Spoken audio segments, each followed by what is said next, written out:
여러분 반갑습니다. 이주영입니다. 최근 코인 시장에 대해서 제가 한번 살펴보도록 하겠습니다. 요즘에 시장이 굉장히 어려운 상황이죠. 물가가 계속해서 올라가고 있는 상황이고요. 인플레이션이 발생하고 있고, 또 이러한 물가 상승과 인플레이션을 잡기 위해서 연준은 계속해서 기준금리를 크게 올리고 있는 상황입니다. 아무래도 금리를 올리다 보면은 시중의 유동자산이 과거보다 훨씬 더 위축이 될 수밖에 없겠죠. 그 전보다 이제 빚을 내기가 쉽지 않고요. 그 전보다 어떤 투자 수요가 훨씬 더 급감할 수밖에 없는 상황이기 때문에 지금 시장은 한마디로 굉장히 투자 심리가 위축돼 있다라고 표현하고 싶습니다. 비트코인이 크게 하락하는 이유에 대해서 우리가 한번 생각을 해보고요. 사실은 우리가 주식 투자를 하면 어려움이 많습니다. 어려움이 많는데 우리가 어려움을 외면하는 경우가 많아요. 사실은 우리가 주식을 이제 상승을 할 때는 굉장히 이제 주식을 계좌도 자주 보고 관심을 많이 가지고 있다가 막상 이렇게 하락 시기가 도래를 하면은 주식을 안 보는 경우가 많고 유동자산을 이제 투자하지 않는 경우가 많은데, 저는 오히려 이렇게 어려울수록 우리는 조금 더 어떤 이런 유동자산 시장에 관심을 갖고 집중해야 된다 생각합니다. 왜냐? 우리의 궁극적인 목표는 주식이든 뭐 코인 시장이든 어떤 유동자산이든지 간에 싸게 사서 비싸게 파는 게 사실 우리의 목적이죠. 그렇게 해야지만이 수익이 나는 상황이고요. 하지만 대부분 보면은 이제 실패하는 이유가 뭐냐면 비싸게 사서 더 비싸게 팔려고 합니다. 근데 그게 참 쉽지가 않습니다. 왜냐면 어디가 고점인지 알 수가 없잖아요. 뭐 최근에 우리 코인 시장 같은 경우만 봐도 우리가 대부분 이제 비싸게 사서 더 비싸게 팔 수 있을 거라 생각했지만, 이 올라가는 것보다 여러분 떨어지는 게 훨씬 더 무섭습니다. 뭐 그런 상황이죠. 그래서 우리가 이렇게 힘들 때 저는 이제 오랫동안 주식을 경험하면서 느낀 점은 전문가와 일반 투자자의 차이가 뭐냐면, 전문가는 이제 뭐 전문가라고 이제 우리가 흔히 말하기를 이제 뭐 증권회사라든지 금융업을 종사하시는 분들은 싫으나 좋으나 어떻게 해야 되는 거죠. 주식시장이라든지 어떤 코인 시장을 지켜봐야 됩니다. 그 일을 이제 책임을 져야 되잖아요. 그리고 이제 그게 본업이기 때문에 계속해서 지켜보는 거죠. 힘들어도 지켜볼 수밖에 없는 상황이죠. 그러한 경우로 인해서 굉장히 배우는 게 많다라고 생각하는데, 보통 일반 투자자 같은 경우에는 장이 좋을 때는 주식 굉장히 많이 봅니다. 근데 이제 이렇게 장이 얼어붙으면은 주식을 안 보는 경우가 많죠. 그렇게 되면은 이제 우리가 과거의 사례로부터 배우는 게 작아지기 때문에 저는 어떻게 생각하냐면, 힘들 때일수록 조금 더 이러한 자산, 유동자산에 대한 시장을 우리가 살펴봐야 되지 않나라고 생각을 하고요. 이제 또 말씀드리면, 역사는 늘 반복된다라고 얘기를 하잖아요. 근데 저는 이제 역사가 늘 반복되는 이유는 생각해보면 우리의 인생이 너무 짧기 때문이지 않을까라고 생각을 합니다.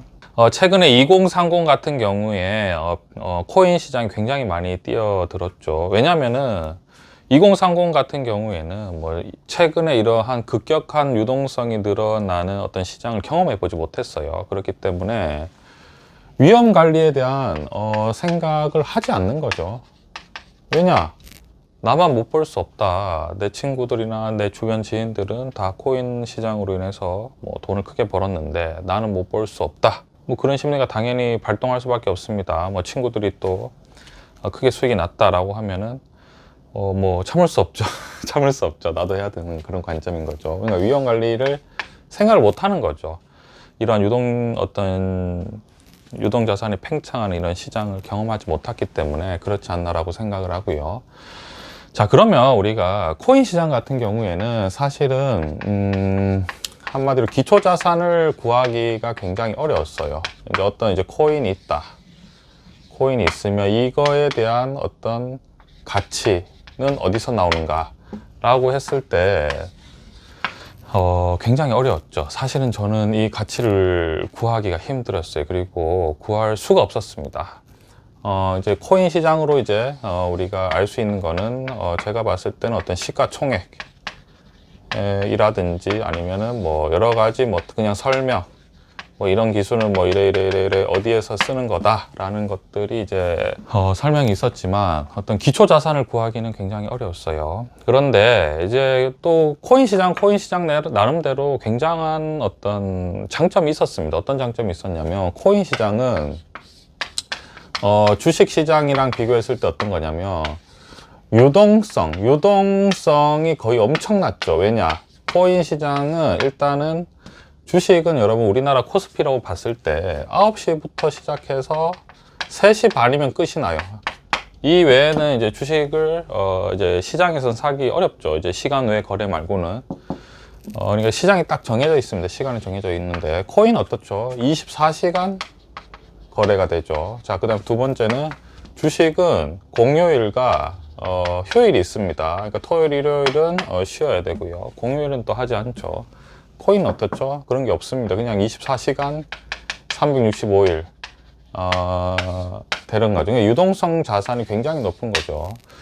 그러면 이제 2030 같은 경우에 이제 그 전에 유동성 어떤 이런 팽창을 경험해 보지 못한 2030 같은 경우에는 주식이 답답해 보일 수 있죠. 아니 이거는 너무 어렵다. 코인은 훨씬 더 간단하다.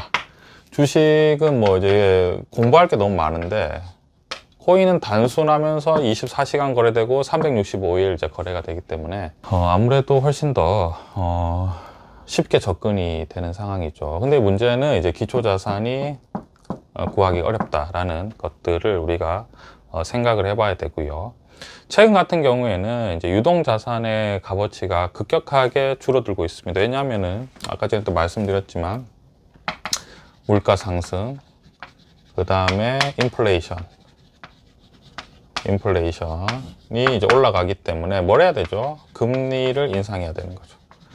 금리를 인상을 하게 되면은 뭐 최근에 보면은 뭐 뉴욕 시장부터 해서 우리나라 시장이라든지 전부 다 유동 자산이 이제 축소가 되면서 코인 시장, 뉴욕 시장, 뭐 국내 시장 할 거 없이 모두가 지금 하락하고 있는 상황이죠.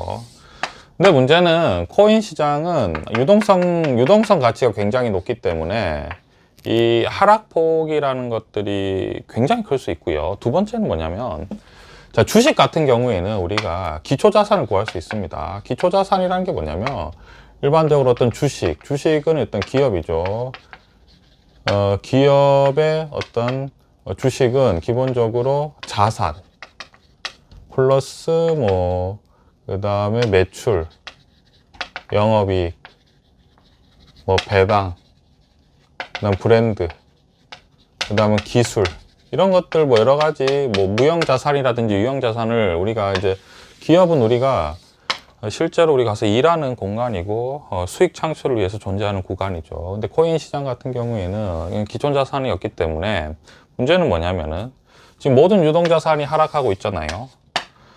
그러면 주식은 이 인플레이션만 잡히면 어떻게 되는 거죠? 급격하게 상승할 수 있는 가능성이 굉장히 큽니다. 그러니까 한마디로 이제 우리가 버티면 된다라는 관점이 되는데 이제 기초 자산이 없는 코인 시장 같은 경우에는 물론 이제 미래는 어떻게 될지 아무도 모릅니다. 저도 모르죠. 아무도 모르죠. 이제 더 많이 올라갈 수도 있지만 좀 자신감이 떨어지는 거죠. 내가 이거를 저점에서 이렇게 떨어지는 거에 대한 저점에 대한 물타기를 할 수 있을까? 최근에 보면 연준이 뭐 3% 이상 기준금리를 올리겠다라고 했는데 내부 문건이라는 것들을 또 이제 얘기하더라고요.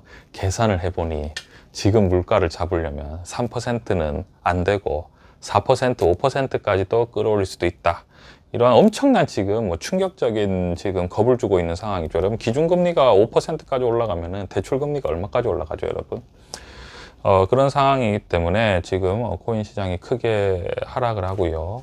자, 그러면은 제가 이러한 것들을 설명하는 이유는 결국 오늘의 이유는 뭐냐면 보충 수업을 하는 이유는 뭐냐면 결국은 뭐냐면 투자 대상 우리가 결국은 주식에 대한 투자 대상을 우리가 투자를 할 때 뭐냐면은 항상 뭐냐면 기초 자산이 있어야 됩니다. 어떤 우리가 투자를 하는 근거가 있어야 돼요. 내가 이거를 왜 투자하고 이 주식이 만약에 떨어졌을 때 이러한 근거로 인해서 내가 어떤 것들을 더 유동자산을 사도 되겠다라는 어떤 근거가 있어야 되는데 그런 것들이 없다면은 그야말로 이러한 유동성 축소가 될 때 정말 뭐 힘든 상황을 맞이하게 되는 거죠. 그래서 우리의 오늘의 어떤 관점은 투자를 할 때는 늘 기초 자산을 중요하게 생각을 해야 되고, 기초 자산을 꼭 있는 것을 계산하지 않고 투기성 매매도 해도 됩니다. 해도 되지만 만약에 내가 1억 정도의 자금이 있다면 이런 투기성 자금은 항상 포트폴리오, 그러니까 뭐 최대 10%? 적절하게 하면 5% 정도가 좋죠. 한 500만, 1억 정도 있으면 500만 원에서 1000만 원 사이 정도로 이제 뭐 적절하게 투자해 주시고요. 항상 투자를 할 때는 우리가 기존 자산을 투자하지 않고 어떤 이러한 시장 분위기에 휩쓸려서 투자를 하면 굉장히 위험할 수 있다라는 것들에 대해서 우리가 한번 지금 굉장히 어려운 시장이죠. 어려운 시장이기 때문에 이러한 것들 이제 하나씩 이제 약간 진짜와 가짜, 그리고 어떤 위험 관리에 대해서 우리가 생각을 하게 되는 거죠. 주식을 제가 오랫동안 이제 경험하면서 지켜보면서 느끼는 거는 뭐냐면, 버는 거는 의미가 없습니다. 버는 건 의미가 없어요. 잘 지켜야 돼. 왜냐면은 버는 건 누구든지 쉽게 벌 수 있습니다. 왜냐면은 유동성 장세에 그냥 막 레버리지를 일으켜서 확 올라가면 되죠. 근데 문제는 뭐냐면, 레버리지를 일으켜서 내가 만약에 1억 정도의 자금이 있는데 내가 뭐 돈을 더 끌어와서 3억으로 주식을 투자하든지 코인 시장을 해서 뭐 이게 6억, 7억까지 올라간다라고 해도, 문제는 뭐냐면 그럼 6억, 7억에 팔고 나와야 되잖아요. 그러면은 최고죠. 근데 이거는 이제 이론일 뿐이지, 실제로 투자를 하면은 만약에 1억을 가지고 뭐 2억을 끌어와서 만약에 이게 한 4억, 5억 이렇게 됐다. 그럼 자랑을 엄청나게 하죠, 주위에. 그러니까 추가로 더 자금이 투입될 가능성이 굉장히 큽니다. 그렇게 되면은. 그래서 이제 떨어질 때는 이제 원금은커녕, 그죠, 엄청난 손실을 볼 가능성이 커요. 그래서 이제 주식이라든지 유동성 자산을 투자하는 거는 수익률보다 늘 중요한 거는 뭐냐면 위험 관리.